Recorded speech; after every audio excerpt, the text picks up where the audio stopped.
वसईची सुप्रसिद्ध केळी नालासोपाराचे पदाधिकारी या ठिकाणी साहेबांना देत आहेत.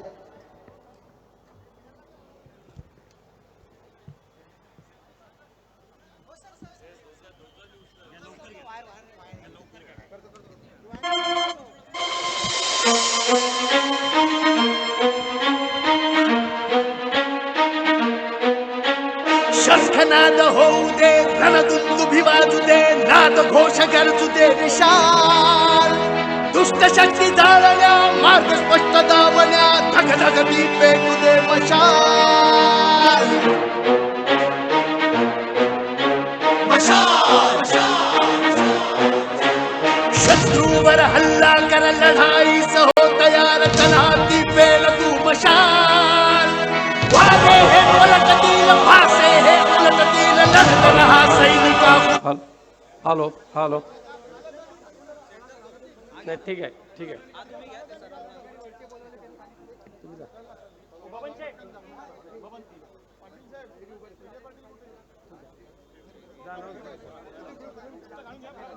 हॅलो हॅलो लवकर. पालघरच्या कडे कपारीत ध्वनी ज्वलंत झाली. पालघरच्या कडे कपारीत ध्वनी ज्वलंत झाली. ओठ मावळ्या मशाल हाती गे, रात्र वैर्याची आली. दाव तू ठसका, दाव तू ठसका आणि उद्धव साहेबांचा हिसका, वेळ ही आता आली. ओठ मावळ्या मशाल हाती गे, रात्र वैर्याची आली. महाराष्ट्राच्या कडे कपारीत ज्यांनी मशालीचा आवाज ज्वलंत केला, मशाल धगधगवली, ते महाराष्ट्र राज्याचे कुटुंब प्रमुख, शिवसेना पक्ष प्रमुख आदरणीय उद्धव साहेब ठाकरे यांना विनंती करतो की आपण आम्हाला मार्गदर्शन करावं. आदरणीय उद्धव साहेब ठाकरे.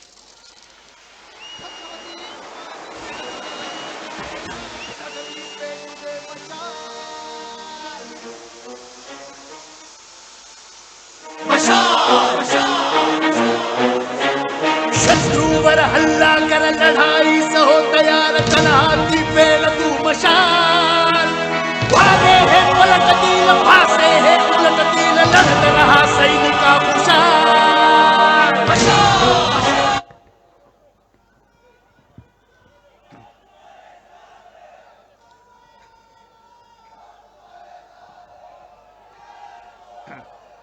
व्यासपीठावरील सर्व मान्यवर आणि जमलेल्या माझ्या देशभक्त बांधवांनो, भगिनींनो आणि मातांनो, महाराष्ट्राच्या निवडणुकीतला आता शेवटचा टप्पा येत्या 2-5 दिवसावरती आलेला आहे. कधी नव्हे तेवढा महाराष्ट्र आज संतप्त आहे. उद्वेग आहे महाराष्ट्रामध्ये आणि कोणत्याही परिस्थितीमध्ये इंडिया आघाडीचं सरकार आणणार म्हणजे आणणारच, हा महाराष्ट्राने निश्चय केलेला आहे. आज छत्रपती संभाजी महाराजांची जयंती, त्याच्यामुळे आपल्या सर्वांच्या वतीने छत्रपती संभाजी महाराजांना विनम्र अभिवादन करतो. त्यांच्याकडनं स्वराज्य कसं राखायचं हे महाराष्ट्राने पाहिलं. त्यांच्यावर दबाव आणला होता, दडपण, म्हणजे जसं आता पक्षांतर करायला लावतायत, पक्षात ये नाही तर जेलमध्ये जा. त्यांच्यासमोर तर जीवन मरणाचा प्रश्न होता, पण तरी सुद्धा काय त्यांचं वर्णन करावं. तरी सुद्धा अत्याचाराला न घाबरता, न डगमगता, प्राण गेला तरी 72, पण मी औरंगजेबासमोर झुकणार नाही. आणि त्यांनी तसं करून दाखवलं. हे आत्ताचे जे काही नेभळट लोक फिरतायत, त्यांना छत्रपती शिवाजी महाराज, छत्रपती संभाजी महाराज यांचं नाव घेण्याचा अधिकारच नाहीये. गेले 10 वर्ष आपण पाहतोय, काही ठिकाणी प्रश्न विचारले जातात की तुम्हाला आत्ताच कसं कळलं? 10 वर्ष तुम्ही त्यांच्याबरोबर होतात, पण त्या 10 वर्षातले गेली 5 वर्ष आम्ही नव्हतो. 10 वर्षामध्ये कोणी कोणाच्या पाठीत वार केला हे तुम्ही सगळ्यांनी बघितलेले आहात. आणि आम्हाला एक तेव्हा एक अशी आशा होती, शिवसेनेला आशा होती की मोदी काहीतरी करून दाखवतील. आणि मग एक एक त्यांच्या, जसं आपले उपमुख्यमंत्री म्हणतायत किती इंजिन लागतात त्यांची, डबल इंजिन, ट्रिपल इंजिन, नुसती इंजिना बघून इंजिन लागतायत, डबे जोडतायत, डबे कमी पडतायत, पण इंजिन पुढेच सरकत नाही. 10 वर्ष नुसतं धापा टाकते, थापांच्या, म्हणजे वाफेचं इंजिन होतं तसं यांचं थापांचं इंजिन आहे. तुम्ही किती डबे लावा, किती इंजिन लावा, आता देशातल्या जनतेने ठरवलं की दिल्लीतलं मुख्य इंजिनच बदलून टाकायचंय. आणि जी बुलेट ट्रेन तुम्ही आणताय त्याच्यापेक्षा शतपटीने जास्त वेगाने ते इंजिन पुन्हा गुजरातला पाठवून द्यायचंय. आता गो बॅक. कालच या मतदारसंघात, म्हणजे मला काय काय वेळेला दया येते, कीव येते की किती वेळा बोलायचं या लोकांना, तरी सुधरतच नाही. मागे सुद्धा पालघरमध्ये आलो होतो, कुठे आपली सभा होती, बोईसर. त्याच्या आदल्या दिवशी हेच काल आले होते ना भाकड जनता पक्षाचे नेते बेअकली, तेच परत आले होते. मी बेअकली एवढ्यासाठी म्हणालो कारण मी माझ्या सभेत बोललो होतो की यापुढे जो शिवसेनेला नकली म्हणेल तो बेअकली आहे. त्याच्यामुळे काल ते बोलले म्हणजे ते बेअकली आहेत. आणि ज्याला अक्कल असते त्याला एकदा सांगितलेलं कळतं, यांना कळतच नाही म्हणून हे बेअकली आहेत. मला काही काय प्रश्न विचारून गेले की उद्धव ठाकरे याच्यावरती बोलावं, उद्धव ठाकरेंनी त्याच्यावरती बोलावं.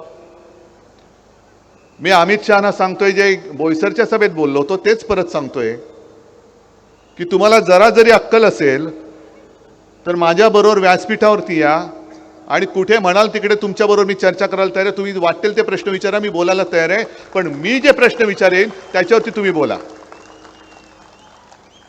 मध्ये त्यांनी मला प्रश्न विचारला होता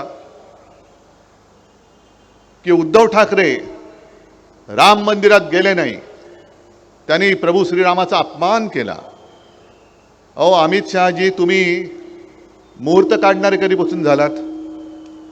तुम्ही सांगाल तो मुहूर्त मी मानायला मी काय तुमचा अंधभक्त नाहीये. तुमची पालखी उचलायला मी काय अंधभक्त नाहीये. मी स्वतः मुख्यमंत्री होण्याच्या आधी आणि मुख्यमंत्री झाल्यानंतर अयोध्येला जाऊन राम मंदिराचं, राम लल्लाचं दर्शन घेऊन आलेलो आहे. आणि मला तुम्ही प्रश्न विचारता राम मंदिरामध्ये उद्धव ठाकरे अजून का गेले नाहीत, त्या सोहळ्याला का? मी कुठे होतो आपण सगळ्यांनी बघितले, काळाराम मंदिरात गेलो होतो. पण अमित शहाजी, मला तुम्हाला प्रश्न विचारायचा आहे, त्यावेळेला तुम्ही सगळी भाऊ गर्दी अशी जमवली होती, सगळे बॉलिवूडचे कलाकार होते, त्याच्यामध्ये काही तुमचे आता नवी सोबती भ्रष्टाचारी ते पण होते.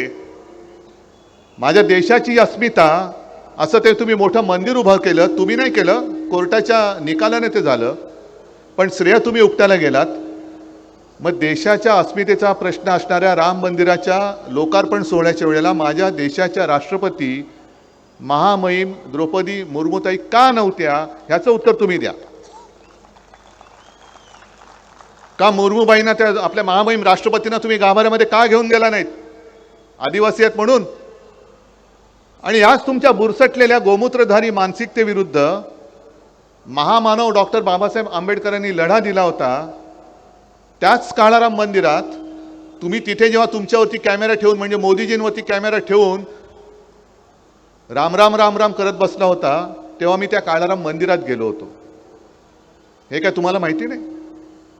ठीक आहे, मला जास्त काय त्यांच्यावरती बोलण्यासारखं आहे असं काय वाटत नाही. पण मोदी आणि शहा दोघांनाही मला सांगायचं आहे की तुम्ही देशभर फिरता आहात, महाराष्ट्रामध्ये फिरता आहात,